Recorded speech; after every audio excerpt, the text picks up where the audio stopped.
मेरा नाम निशा है और मैं 23 साल की हूँ। मेरे जेठ मेरे पति को अपनी जायदाद में से कुछ भी नहीं देना चाहते थे। वजह ये थी कि मेरे पति उनके सौतेले भाई थे। मेरे जेठ अकेले ही 4 फैक्ट्रियों के मालिक थे, लेकिन वो अक्सर बीमार रहते थे। डॉक्टर ने बता दिया था कि मेरे जेठ के हार्ट में कोई परेशानी है और वह कभी भी हमें छोड़कर चले जाएंगे। ज़्यादा से ज़्यादा बस 2 साल तक ही जिंदा रह पाएंगे। मैंने अपनी छोटी बहन से कहा कि वो मेरे जेठ से शादी कर ले। 2 साल बाद जब वो मर जाएंगे तो उनकी सारी जायदाद पत्नी की हैसियत से तुम्हारी होगी और फिर हम खूब ऐश करेंगे। मेरी बहन ने मेरी बात मान ली और फिर मैंने अपनी बहन की शादी अपने जेठ से करवा दी। लेकिन जेठ तो अब पहले से ज़्यादा हट्टा खट्टा होने लगे थे। 2 साल गुजर गए लेकिन मेरे जेठ की मौत नहीं हुई। मेरी बहन मुझे बुरा भला कहती रही कि तुम्हारे जेठ कब मरेंगे, उन्होंने तो मेरा जीना हराम कर दिया है। एक दिन रात के वक्त बहन के कमरे से चीखने की आवाज़ें आने लगी। मैं भागकर अपने जेठ के कमरे में गई तो देखकर मेरी जान निकल गई, क्योंकि जेठ ने तो मेरी बहन को। मैं एक गरीब परिवार से ताल्लुक़ रखती हूँ। हम 3 बहनें हैं। मेरी बहन गुनगुन मुझसे 1 साल छोटी थी। हम दोनों बहनें में बहुत ज़्यादा मोहब्बत थी। हमारी आपस में बहुत बनती। एक दूसरे के बिना हम खाना भी नहीं खाते थे। हमारे माता पिता भी हमारी हर ख्वाहिश पूरी करते थे, हमारा बहुत ज़्यादा ख्याल रखते थे। कुदरत ने हम दोनों बहनों को बहुत सुंदर बनाया था। जब मैं कॉलेज में पढ़ती थी तो मेरे लिए रिश्तों की लंबी लाइन लगी रहती थी।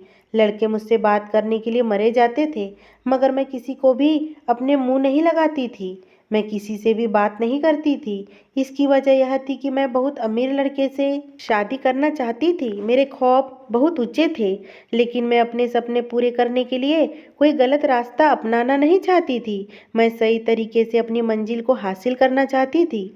मेरी ज़िंदगी का सबसे बड़ा सपना था कि एक राजकुमार आए और मुझे शादी करके लेकर जाए, और वो राजकुमार मेरी ज़िंदगी को सुकून और खुशियों से भर दे। आज भी मुझे वो दिन याद है जब कॉलेज में एक लड़की से मेरी दोस्ती हुई थी। वो लड़की बहुत अमीर घर की लड़की थी, लेकिन वह सुंदर नहीं थी। वो मेरी खूबसूरती को देखकर मेरी दोस्त बन गई और मैंने भी उससे दोस्ती कर ली थी।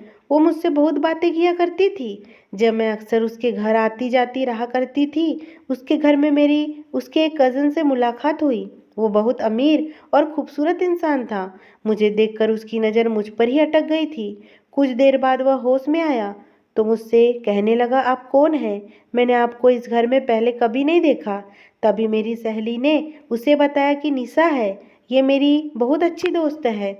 वो जाते जाते मुझे देखता रहा और कहकर गया कि आपसे मिलकर बहुत खुशी हुई। रात को ही उसका मैसेज आ गया। उसने कहा कि वो मुझे पसंद करने लगा है। वो मेरी सुंदरता पर मर गया था और मुझे क्या चाहिए था? मैं यही चाहती थी कि कोई अमीर लड़का मुझसे शादी कर ले और बाकी की ज़िंदगी में ऐशो आराम के साथ गुजार सकूं। मेरी तमन्ना पूरी हो रही थी। मेरी खुशियों का कोई ठिकाना नहीं था। दिन तो जैसे पर लगाकर उड़ रहे थे।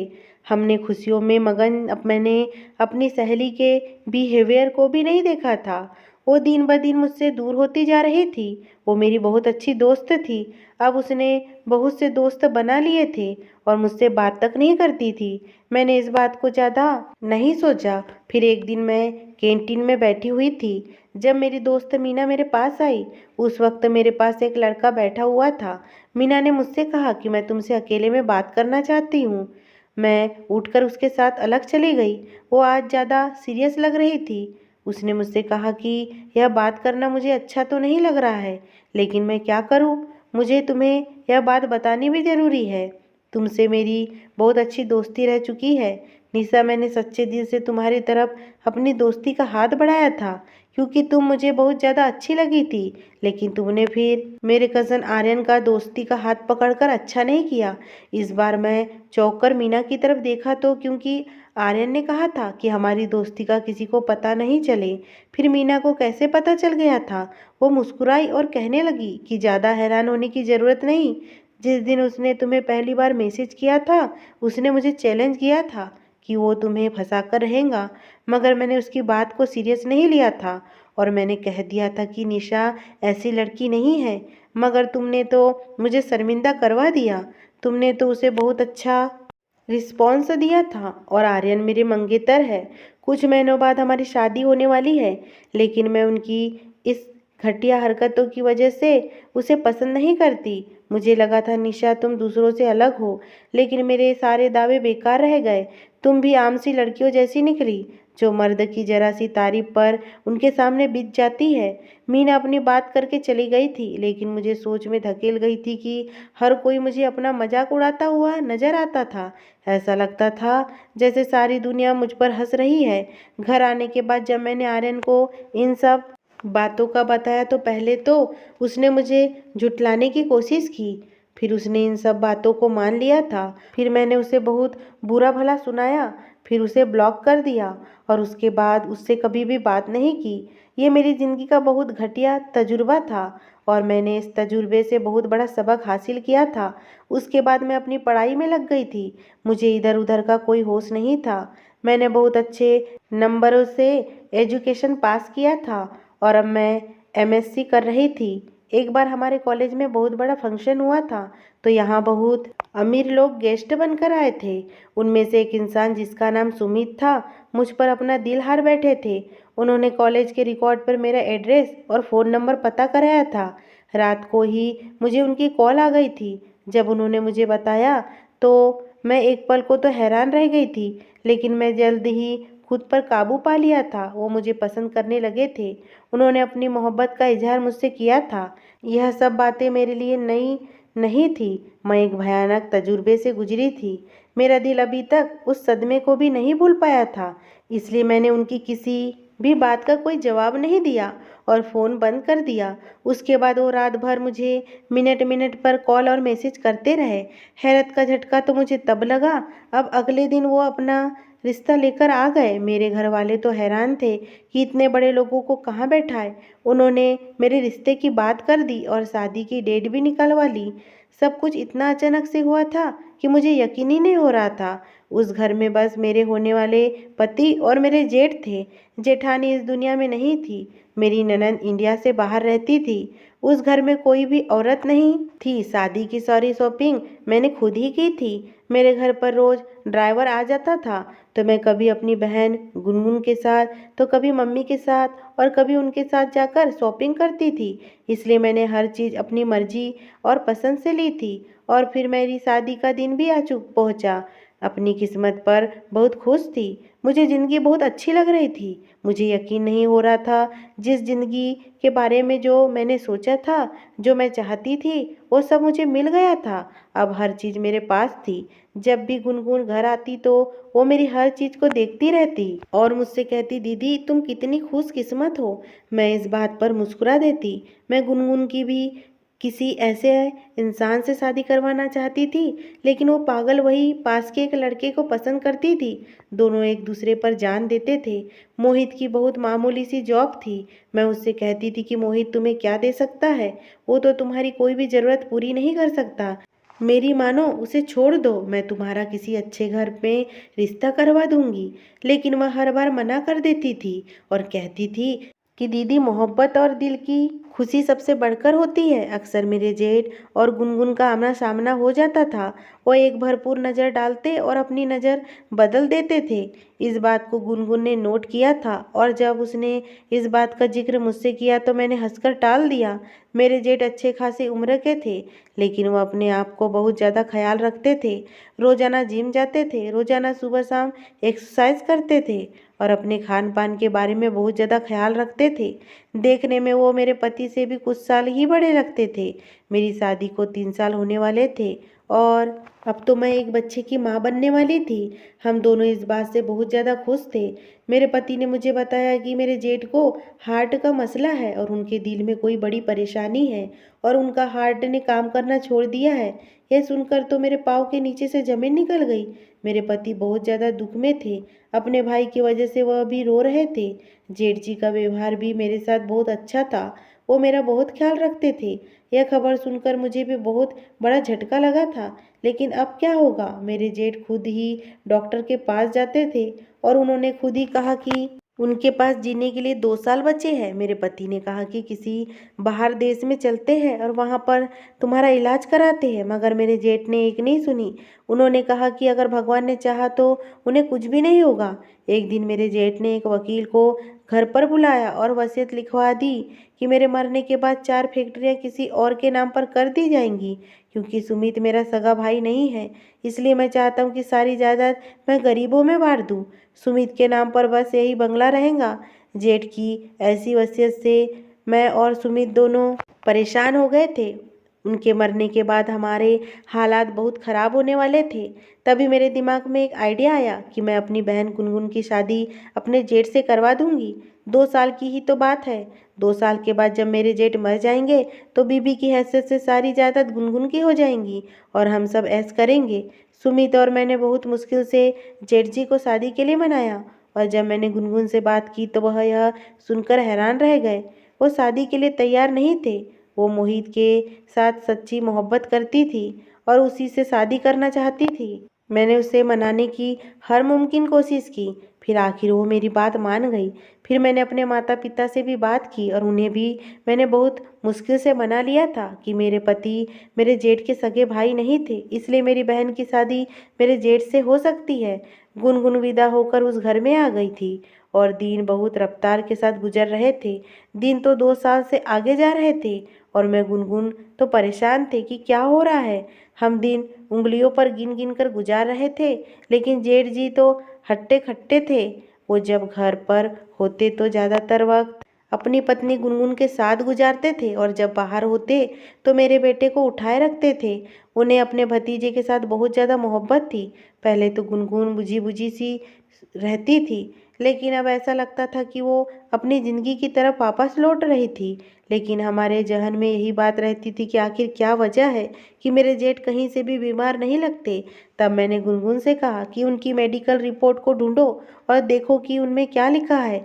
एक दिन गुनगुन के हाथ एक फाइल लग गई थी, लेकिन अचानक से मेरे जेठ ऊपर आ गए। उन्होंने वो फाइल गुनगुन के हाथ से ले ली थी और लॉकर में रख दी थी और गुनगुन को उन्होंने प्यार से बुलाया था।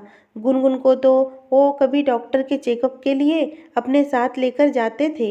एक बात जो मुझे बहुत परेशान करती थी कि मेरे पति बहुत ज़्यादा परेशान रहने लगे थे। वो बहुत ज़्यादा गुस्सा करने लगे थे। उनका अपने बड़े भाई के साथ भी किसी न किसी बात पर झगड़ा रहने लगा था। उस दिन भी वो कमरे में किसी बात पर झगड़ रहे थे। मेरे कमरे में अचानक आने पर वो चुप हो गए थे। मुझे अंदाज़ा हो गया था कि यहाँ पर कोई सही बात नहीं हो रही थी, लेकिन मैं सोच में पड़ गई थी कि मेरे पति को अपने भाई से आखिर किस बात पर मसला है। वो तो अपने भाई से बहुत ज़्यादा मोहब्बत करते थे, उनकी हर बात मानते थे। वो अपने भाई के साथ ऊंची आवाज़ में बात तक नहीं करते थे, लेकिन उन्हें अब क्या हो गया था? वो ऐसा व्यवहार क्यों करते थे? मैंने इस बारे में कई बार उनसे पूछा, मगर उन्होंने मुझे कुछ भी सही जवाब नहीं दिया।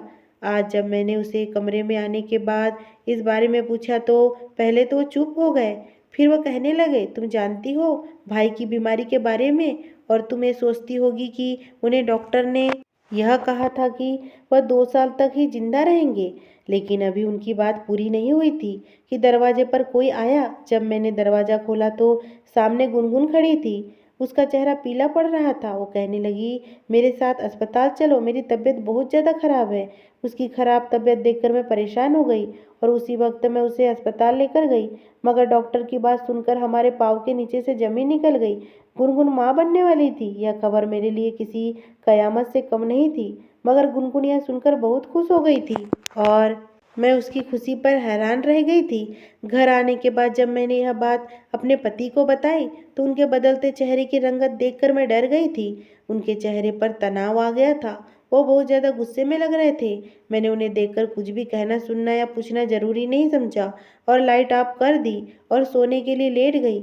अगले दिन भी उनका व्यवहार ऐसा ही हो रहा था। वह बिना नाश्ता किए ही चले गए थे, जबकि मेरे जेठ बहुत ज़्यादा चमक रहे थे। खुशी खुशी में अपने ऑफिस के लिए चले गए, जबकि मैंने सारा दिन अपने पति की अधूरी बात को समझने में निकाल दिया। आखिर वो मुझे क्या कहना चाह रहे थे? वो मुझे कुछ बताने वाले थे, मगर तभी गुनगुन आई थी। मैं भी तो उनसे कुछ पूछ ही नहीं सकती थी। वो बिना नाश्ता करे हुए चले गए थे। मैं उनके बारे में सोच सोच कर परेशान हो रही थी। मैंने 2-3 बार कॉल की, लेकिन उन्होंने मेरा फ़ोन नहीं उठाया। मैं गुनगुन के होने वाले बच्चे के बारे में सोच रही थी, लेकिन इससे पहले मेरे जेठ को कुछ हो गया तो वह अकेली इस बच्चे को कैसे संभालेंगी, उसका कैसे ख्याल रखेंगी, और मैं अपने माता पिता को क्या जवाब दूंगी। वो गुनगुन की शादी इतनी उम्र दराज आदमी से करना नहीं चाहते थे, मगर उन्हें बहुत मुश्किल से मनाया था। अब मैं उनके सामने झूठ बोलूंगी, मगर हैरत तो मुझे गुनगुन के व्यवहार से थी। वो बिल्कुल भी परेशान नहीं थी, वो तो सुकून में लग रही थी। सच कहूँ तो वो बहुत खुश लग रही थी, लेकिन यह बदलाव कैसे आया मैं समझ नहीं पा रही थी। अभी कुछ दिन पहले तक तो वह बहुत परेशान थी। अब आज मैंने जब गुनगुन से अपने जेठ की रिपोर्ट के बारे में पूछा तो चुप हो गई। उसने मेरी बात का कोई जवाब नहीं दिया और बात ही बदल दी। मुझे अपनी बहन गुनगुन, अपने जेठ और अपने पति का व्यवहार बहुत परेशान कर रहा था। उनके बदले व्यवहार से मैं बहुत परेशान थी और सोच सोच कर मैं पागल होने को थी, मगर कोई भी मेरी बात का जवाब देने को तैयार नहीं था। आखिर चल क्या रहा था यहाँ पर जो मुझे समझ नहीं आ रहा था। कुछ तो ऐसा था जो मैं समझ नहीं पा रही थी, जो मेरे सामने था मगर मुझे नज़र नहीं आ रहा था। मैं इस रात से पर्दा हटाने को बेताब थी। अगले आने वाले दिन मुझे और हैरत में डाल गए थे जब मेरे पति ने कहा कि हम लोग नए घर में शिफ्ट हो रहे हैं। इस घर में मेरा दिल नहीं लग रहा, मगर हैरत का झटका तो मुझे तब लगा जब मुझे पता चला कि गुनगुन और मेरे जेठ इसी घर में रहेंगे। सिर्फ हम लोग ही यहाँ से जा रहे हैं, हम लोग उनसे अलग हो रहे हैं, मगर क्यों? मुझे कोई इस बात का जवाब देने को तैयार ही नहीं था। हैरत तो मुझे गुनगुन को देखकर होती थी। उसने तो अपनी आंखें जैसे माथे पर रख ली थी। मैं नहीं जानती थी कि मेरे पति और उनके भाई की आपस में क्या बात हुई, और कुछ दिन बाद हम वहाँ से चले गए थे। नया घर पहले घर के मुकाबले थोड़ा छोटा था, लेकिन यह बना हुआ बहुत शानदार था और यह भी मेरे ख्वाबों के महल के जैसा ही था। हमें यहाँ आए हुए काफ़ी दिन हो गए थे, ना ही हम गुनगुन और मेरे जेठ से मिलने गए और ना ही वो लोग यहाँ पर आए। मैंने जब अपने पति को इस बारे में पूछा तो उन्होंने मुझे सख्ती से मना किया कि मैं इस बारे में उनसे कुछ ना पूछूं। मैं सारा दिन सोचती रहती और उलझती रहती। आज के दिन मेरे पति का मूड थोड़ा बेहतर था, इसलिए मैंने सोचा कि आज इस बारे में मैं उनसे बात करती हूँ। मैंने उनसे पूछा कि आप उस दिन क्या कह रहे थे जब मुझे गुनगुन के साथ उस दिन अस्पताल जाना पड़ गया था। मेरी बात सुनकर वो चुप हो गए और कहने लगे, आखिर कब तक यह बात तुमसे छुपाऊंगा, आज तुम्हें बता ही देता हूँ। पहली बात यह है कि मैं उनका सगा भाई नहीं हूँ, और दूसरी बात यह है कि मेरी भाभी की मृत्यु आज से 5 साल पहले हुई थी। मेरे भाई दूसरी शादी करना चाहते थे, मगर मुझे शर्म आती थी कि लोग क्या कहेंगे कि उनके बड़े भाई ने इस उम्र में शादी कर ली, इसलिए मैंने उन्हें शादी करने नहीं दी और फिर मैंने तुमसे शादी कर ली। और फिर उसके बाद जब मुझे पता चला कि मेरे भाई को हार्ट का मसला है और वो बस कुछ दिन ही जिंदा रह पाएंगे, तब मैं बहुत परेशान हुआ था। मगर मुझे हैरत का झटका तब लगा कि वो अपनी जायदाद गरीबों के नाम करने वाले थे। तब हमने जायदाद के लालच में भाई की दूसरी शादी करवा दी। फिर एक दिन भाई के डॉक्टर से मिला, तब मुझे उन्होंने बताया कि तुम्हारे भाई बिल्कुल ठीक है, बस थोड़ा सा दर्द हुआ था, जिसकी दवाई मैंने उन्हें दे दी थी। और जब मैंने भाई से पूछा तो उन्होंने बताया कि ये सब कुछ झूठ था, और उन्होंने झूठ इसलिए बोला था क्योंकि वह दूसरी शादी करना चाहते थे, इसलिए उन्होंने यह सब कुछ प्लान किया। मेरा मुंह हैरत से खुला रह गया और इसलिए मैं उनसे नाराज हूँ और उन्हें छोड़कर मैं यहाँ आ गया हूँ। यह सुनकर मैंने कहा, आपको ऐसा नहीं करना चाहिए था। उन्होंने जो किया सो किया, लेकिन आपने जो किया वह गलत है। वो दूसरी शादी कर सकते हैं, पाप करने से बेहतर है कि इंसान शादी कर ले। उन्होंने जो किया वो पाप न करने की वजह से किया। मैंने कहा अपना दिमाग उनकी तरफ से साफ कर ले। मेरी बहन गुनगुन अब मेरे जेठ के साथ अपनी ज़िंदगी बिताना चाहती थी। अगले दिन हम लोग उनसे मिलने के लिए आए और वो हमें देखकर बहुत खुश हो गए। गुनगुन को खुश और सुकून दिल देखकर मुझे यह समझने में देर नहीं लगी थी कि वह हकीकत जानती थी और उसने उस हकीकत को अपना भी लिया था। अगर ये स्टोरी अच्छी लगी हो दोस्तों और चैनल पर आप नए हो तो प्लीज़ मेरे चैनल को सब्सक्राइब करना बिल्कुल ना भूलें।